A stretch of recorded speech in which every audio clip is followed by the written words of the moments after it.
pohodě. Stůj. A přísahej. Tak, přísahej.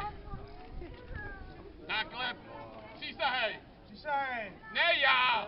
Ty přísahej ty. Ne já, ty přísahej ty. No on je úplně na mou. No on je pořád jako žok, takhle je už ráno. Ale pak se to snídá, vydržeš. To už je vaše věc.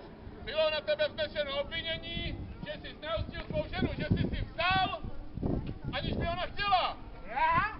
Jo. Všichni si vzali, všichni, jenom já. No tak,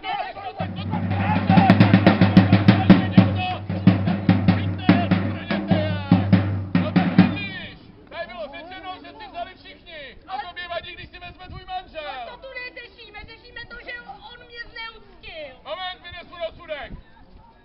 Oba dva zavřete do společné klece a nepustíte je dřív, dokud se k sobě nezačnou chovat jako muž a žena, dokud oba nebudou jako beránci.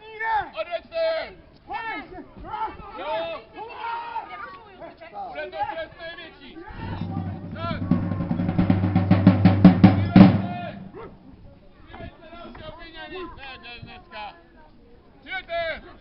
Kdo tam je dál? Tak pojď, baba, pojď. No, slušnosti si moc nepobral. Pardon, pánové, přivedli jste dámu. Než začneš povídat, musíš přísahat na tuto vzácnou relikvii, že budeš mluvit pravdu, jenom pravdu a nic než pravdu. Jsem stará a nemám zapotřebí lhát.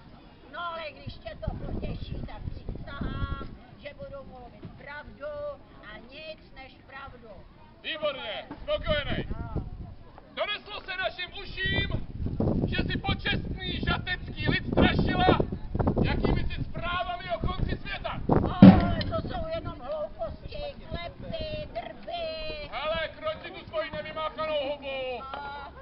A ještě si také říkala, že náš pán je nádoba hříšná. No a to je taky pravda. Ale prosím tě, nezapomeň, že jsi před soudem a kroť se ze svých řeček. Pravda je to, propadl hněvu a co pak hněv není jeden z nejsmrtelnějších hříchů. A co pak ty seš, co, bábo, že chceš soudit našeho pána? Nic, já jenom vidím, co vidím. No, já taky vidím, co vidím. Vezměte tu babu, vemte šátek a zacpěte jí hubu šátkem.